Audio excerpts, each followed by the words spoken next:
Mutual fund में आप जब भी निवेश चाहते हैं तो अपने निवेश से क्या चाहते हैं? आप चाहते हैं ज्यादा रिटर्न कमाना, अपने रिस्क को कम करना और अपने पूरे निवेश को अलग अलग हिस्सों में इस तरह से बांटेंगे ताकि एक एसेट एलोकेशन, एक डाइवर्सिफिकेशन उसमें नजर आए और इसके लिए अलग अलग रणनीतियों का इस्तेमाल होता है। तो आज ऐसी एक रणनीति है जो म्यूचुअल फंड के पोर्टफोलियो में लोग इस्तेमाल करते हैं, जिसमें अपने पोर्टफोलियो को वो डिवाइड करते हैं दो हिस्से में, कोर और सैटेलाइट रणनीति। आज इसी पर मैं बात करने वाली हूँ। समझते हैं कि इसे आप कैसे अपना सकते हैं और इसे समझाने के लिए डिटेल से मेरे साथ जुड़ रहे हैं एसआरई वेल्थ के सीईओ और को फाउंडर कीर्तन शाह। कीर्तन से आज हम समझने वाले हैं कि अगर आप अपने पोर्टफोलियो में कोर और सैटेलाइट स्ट्रैटेजी को अपनाना चाहते हैं तो क्या करना होगा आपको।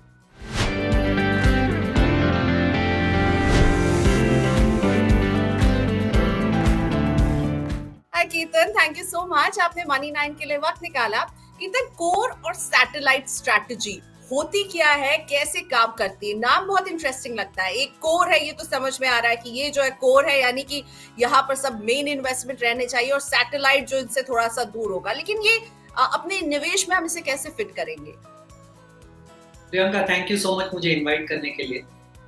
देखिए, जैसे आपने हाईलाइट किया, कोर स्ट्रैटेजी एक ऐसी स्ट्रैटेजी है जिसमें अगर आपका जो भी रिस्क प्रोफाइल है, आप उस रिस्क प्रोफाइल को नजरिए में रखकर मैक्सिमम इन्वेस्टमेंट वहां पर करेंगे। जैसे अगर एक सिंपल सा एग्जांपल देना है, तो अगर मान लीजिए मैं एक कॉन्जर्वेटिव इन्वेस्टर हूँ, तो कॉन्जर्वेटिव इन्वेस्टर को अगर 70% पैसा कोर में लगाना है, इसका मतलब है कि 70% पैसा आप फिक्स्ड इनकम स्ट्रेटेजीज या फिक्स्ड इनकम प्रोडक्ट्स में लगाएंगे, क्योंकि आपका रिस्क प्रोफाइल आपको ज्यादा रिस्क लेने के लिए ज्यादा अपॉर्चुनिटी नहीं देता है, राइट? तो अगर मैं एक कॉन्जर्वेटिव इन्वेस्टर हूँ जिसमें मैंने मान लीजिए 70% पैसा फिक्स्ड इनकम स्ट्रेटेजीज में लगा दिया है, अब प्रॉब्लम ये होता है कि जब आप फिक्स्ड इनकम में इन्वेस्ट करते हैं, क्योंकि उसका रिटर्न कम होता है, उसमें टैक्सेशन के ज्यादा एडवांटेजेस नहीं है, आप टिपिकली ऐसे इन्वेस्टमेंट में इन्फ्लेशन को बीट नहीं कर पाते पोस्ट टैक्स।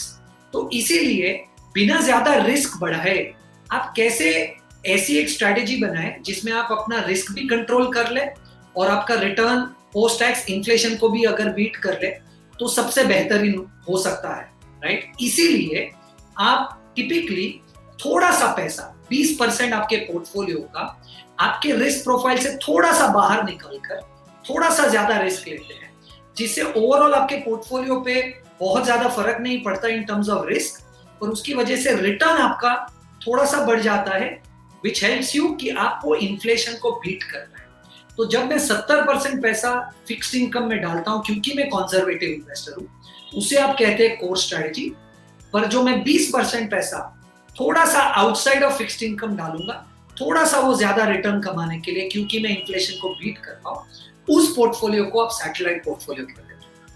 ठीक है, तो 70 आपने डाला कोर में, आपने 20 डाला जो है सैटेलाइट में, और 10 कहाँ डालेंगे? तो प्रियंका, 10 आप डालोगे लिक्विड में, क्योंकि आप एक ऐसी सिचुएशन में नहीं फंसना चाहते कि जब आपको पैसे की जरूरत है तो ये इन्वेस्टमेंट इलिक्विड हो जाए। तो टिपिकली जब आप एसेट एलोकेशन की बात करेंगे तो बकेटिंग स्ट्रेटेजी जो हम समझने की कोशिश कर रहे हैं, इसका एक बेसिक इंटरनेशनली फॉलोड रूल ये है कि आप 10% पैसा लिक्विड में रखिए, 70% पैसा आप अपने कोर पोर्टफोलियो में रखें जो आपका रिस्क प्रोफाइल है, और 20% पैसा रिस्क प्रोफाइल के बाहर निवेश कीजिए, जिससे आपको वो थोड़ा सा रिटर्न ज्यादा मिलने की उम्मीद। ठीक है, तो आपने ये टर्म यूज किया कीर्तन, बकेटिंग स्ट्रैटेजी, मतलब ये एक एसेट एलोकेशन का एक तरीका है, और एसेट एलोकेशन मुझे लगता है जब भी कोई निवेश करता है वो उसका कोर होना चाहिए और उसका कुछ सैटेलाइट नहीं हो सकता। Core is the asset allocation. आप इसे कैसे समझाते हैं लोगों को और कितना जरूरी मानते हैं आप एसेट एलोकेशन को?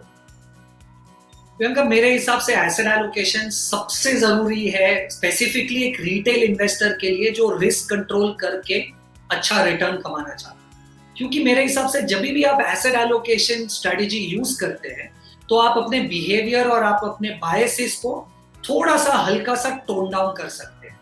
क्योंकि देखिए, एज अ रिटेल इन्वेस्टर आपकी और मेरी एक आदत होती है कि जब मार्केट अच्छा करता है तो हम ज्यादा पैसा इक्विटी में लगाना चाहते हैं, मार्केट बुरा करता है तो हम पैसा निकाल देते हैं।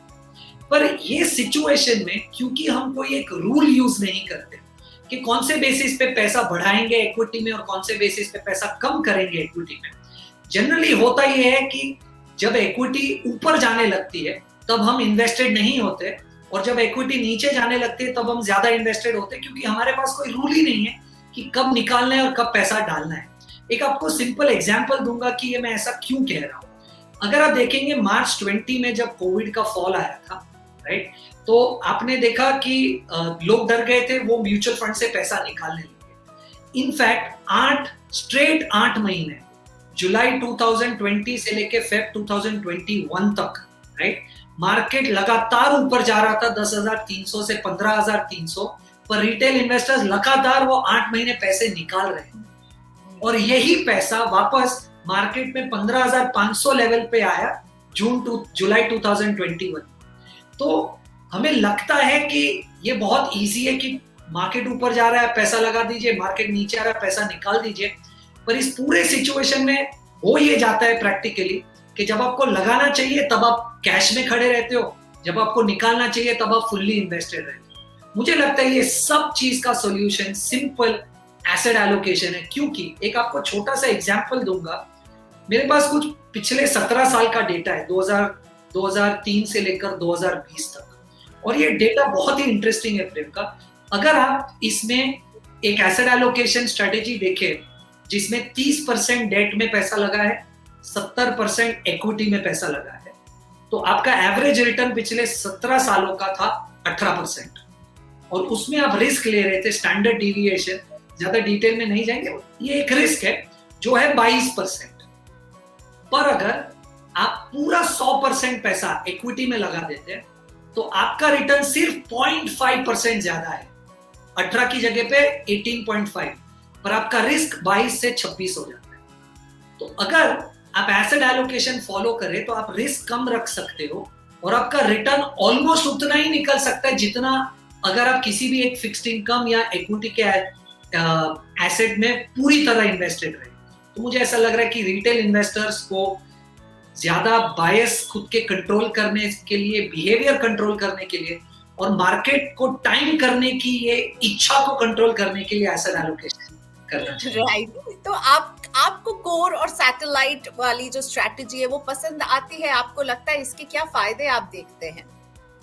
प्रियंका, इससे होता ये है कि अगर मान लीजिए जैसे मैंने आपको कहा कि मैं एक कंजर्वेटिव इन्वेस्टर हूँ, अगर मैं कोर और सैटेलाइट पोर्टफोलियो का कॉम्बिनेशन अगर करूँ तो मैं पूरा जो 100% पोर्टफोलियो फिक्स्ड इनकम में डालूंगा उससे मुझे काफी बेहतर रिटर्न्स मिल सकते हैं। जैसे मैं आपको एक एग्जांपल देता हूँ, वापस अगर आप वो पिछले 17 साल वाले डेटा पे जाएंगे जो मैं आपके साथ डिस्कस कर रहा था, तो 2003 से लेकर 2020 तक का अगर आप डेटा देखेंगे और अगर आपने पूरा 100% पैसा अगर डेट में डाला होता तो आपका रिटर्न तकरीबन 6.7% होगा पिछले 17 साल का CAGR। पर यही चीज अगर आप 20% इक्विटी डालें और 80% को आप डेट में रहने दीजिए, जिससे आपका रिस्क प्रोफाइल बहुत अग्रेसिव नहीं हो रहा है, 80% पैसा डेट में, सिर्फ 20% आप इक्विटी बढ़ाइए, तो आपका रिटर्न 6.7 से बढ़कर सीधा 10% हो जाता है। और इसमें रिस्क आपका बहुत ज्यादा नहीं बढ़ रहा है, अभी भी आपका रिस्क 10-11% ही है, जो कि इक्विटी में निवेश करने से 26% होता है।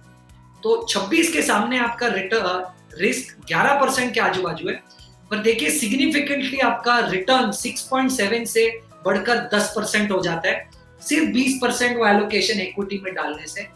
ये मेरे हिसाब से सैटेलाइट पोर्टफोलियो को आप अगर एसेट एलोकेशन में ऐड करेंगे, इससे आपका रिस्क रिटर्न प्रोफाइल बहुत अच्छा हो जाएगा। इसीलिए मैं कोर और सैटेलाइट स्ट्रेटेजी फॉलो करता हूँ, ना कि सिर्फ सीधा एसेट एलोकेशन जो जनरली लोग डिस्कस करते हैं।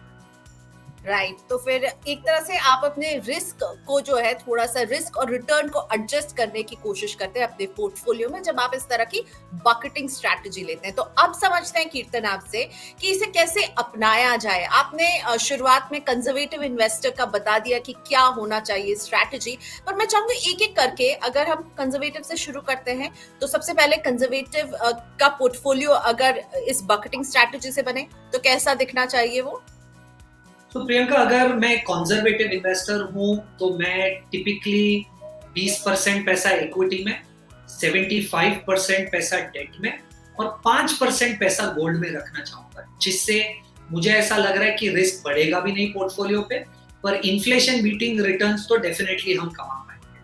अब देखिए, ये लार्जली आपको लगेगा कि 20% पैसा इक्विटी में डाल दूं, 75 डेट में डाल दूं, पर ये 75 जो आप डेट में डालोगे, ये आपको इस तरीके से इन्वेस्ट करना पड़ेगा कि जब आपको लिक्विडिटी चाहिए तब लिक्विडिटी भी मिले, राइट, और पूरा पैसा ब्लॉक भी ना हो जाए और रिटर्न भी अच्छा निकले।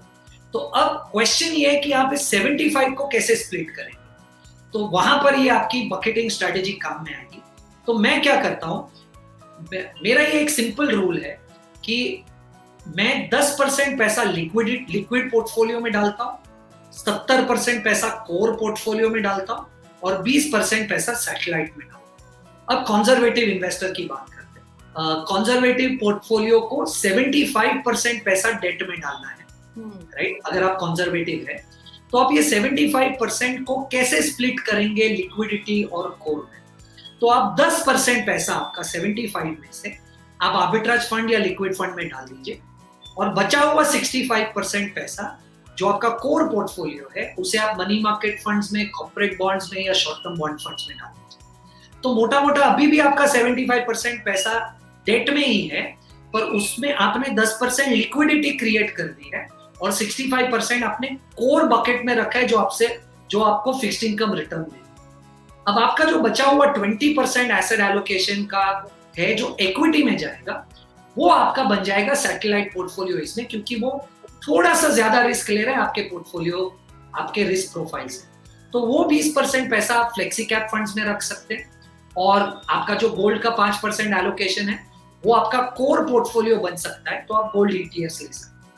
तो अगर ये स्क्रीन पर दिख रहा है तो होता ये कि आपने 10% पैसा आर्बिट्राज फंड में डाल दिया लिक्विडिटी में, आपने कोर में 65% पैसा लिक्विड में, 5% पैसा गोल्ड में और 20% पैसा जो इक्विटी में डालना है वो आपका सैटेलाइट पोर्टफोलियो। तो ये ब्रॉडली आपका एक पोर्टफोलियो स्ट्रक्चर बने। अब मैं बात करती हूँ मॉडरेट, अगर कोई इन्वेस्टर है जो मॉडरेट रिस्क लेना चाहता है, उसका एलोकेशन कैसे होगा? क्योंकि ये मॉडरेट ले रहा है, उसका थोड़ा सा इक्विटी और डेट का एलोकेशन थोड़ा सा अलग होगा।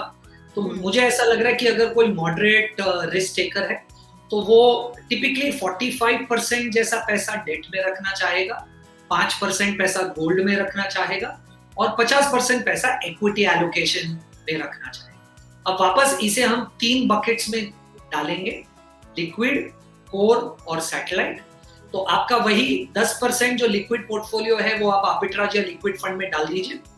अब आपका 70% पोर्टफोलियो इक्विटी और डेट का मिक्स है, क्योंकि आप एक मॉडरेट इन्वेस्टर हो, तो आप 70 का 35% डेट में रखेंगे जो आप शॉर्ट टर्म बॉन्ड फंड या कॉर्पोरेट बॉन्ड फंड्स ले सकते हैं, और बाकी का बचा हुआ 35% जो एलोकेशन इक्विटी को है वो आप लार्ज एंड मिड फंड्स में और फ्लेक्सी कैप में कर सकते हैं, राइट। जिससे ये आपका कोर पोर्टफोलियो बन गया 35 डेट में और 35 इक्विटी में।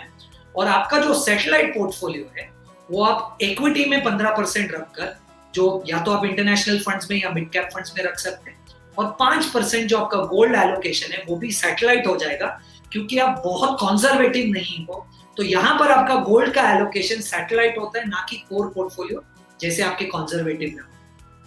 ठीक है। और अग्रेसिव का फिर ज्यादा ध्यान जो है वो कहाँ रहेगा? वो उनका पोर्टफोलियो कितना अलग होगा एक अग्रेसिव पोर्टफोलियो? तो प्रियंका, अग्रेसिव पोर्टफोलियो जैसे नाम से ही पता चल रहा है वो ज्यादा इक्विटी हेवी होगा। तो आप 80% पैसा इक्विटी एलोकेशन में रखना चाहते हो, आप 15% पैसा डेट में रखना चाहते हो और 5% पैसा गोल्ड एलोकेशन। तो मेरा 10% वाला थॉट प्रोसेस तो बड़ा सिंपल है कि आपको लिक्विडिटी चाहिए तो आप आर्बिट्राज फंड्स में पैसा लगा दीजिए। अब क्योंकि आप अग्रेसिव हो, यहाँ पर आपका कोर पोर्टफोलियो इक्विटी से बना होगा, राइट।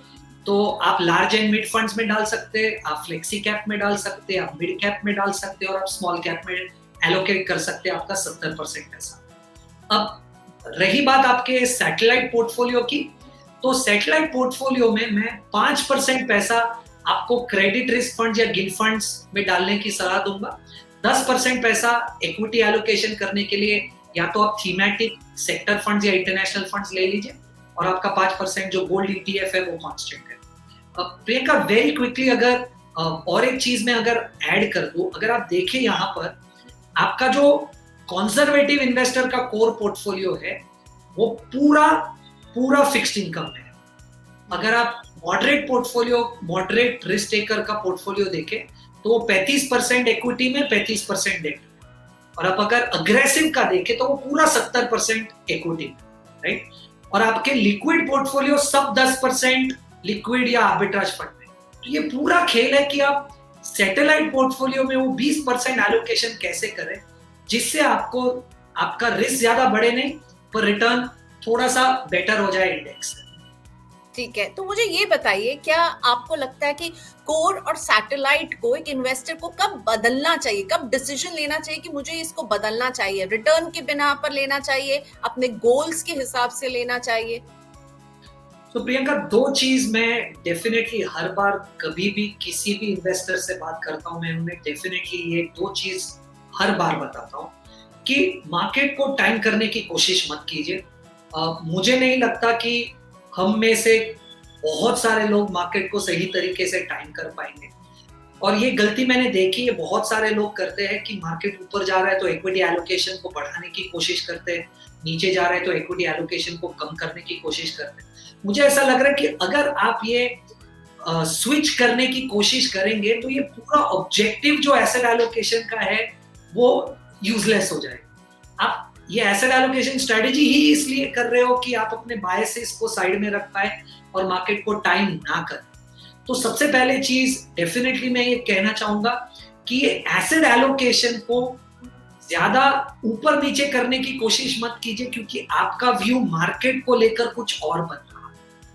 अब रही बात एसेट एलोकेशन को आप कब चेंज करें, मुझे ऐसा लग रहा है कि अगर आपके एसेट एलोकेशन में एसेट एलोकेशन 10% से ऊपर नीचे हो गया या उसके ऊपर थोड़ा सा चेंज हो गया तो आप उसे वापस पुराने वाले एसेट एलोकेशन पे लेके आए। जैसे अगर मान लीजिए मैं एक कंजर्वेटिव इन्वेस्टर हूं, मैंने सोचा था कि मैं 70% पैसा मेरा जो कोर पोर्टफोलियो है डेट में रखूंगा, पर वो क्योंकि इक्विटी मार्केट्स बहुत अच्छा कर रहा है, इक्विटी के रिटर्न्स बहुत बढ़ गए, पॉसिबल है कि इक्विटी का पोर्टफोलियो बड़ा लगने लगे मेरे एसेट एलोकेशन में और फिक्स्ड इनकम का पोर्टफोलियो कम लगने लगे।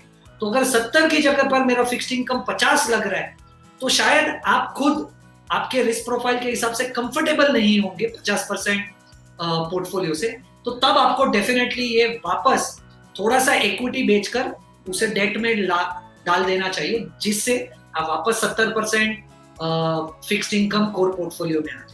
तो अगर आपको लग रहा है 10-15% जो रूल है उसे फॉलो करते रहना है, वो जो डिविजन आपने रखा है कोर और सैटेलाइट का उसको फॉलो करते रहना है।